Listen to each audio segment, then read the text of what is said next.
عايزاك تبص حواليك دلوقتي. لو في البيت كل واحد في ركن ماسك موبايله سحله في عالم خاص بيه، ولو في كافيه أو عيادة دكتور مثلا هتلاقي كل واحد وشه منور باللي شغله بيشوش بيه نفسه. احنا بقينا وسط بيوتنا وحوالينا الناس بس شعرين بالوحدة.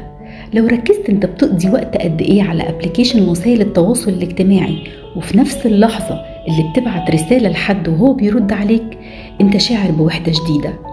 صعب إحساس الوحدة والغربة وانت وسط أهلك وصحابك، بس أوقات ربنا بيقصد إننا نحس بالوحدة لأن في نوع وحدة إيجابي.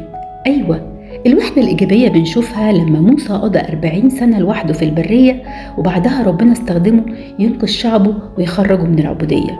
ولما بولس شاول قعد 3 سنين في الصحراء العربية يتلمذ وياخد تعليم من الرب مباشرة، وبعد كده بقى رسول الأمم اللي بنتبارك من رسائله ونتشكل بيها لحد دلوقتي.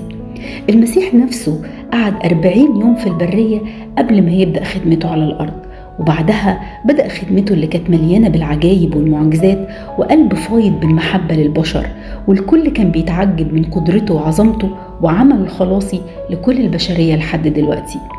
فما تستغربش لو انت شاعر بوحدة، لأن أوقات ربنا بيسمح بيها عشان يشكلنا لاستخدام خاص ومميز لمجد اسمه.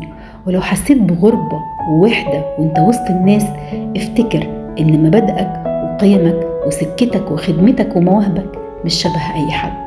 فكرة تفكر.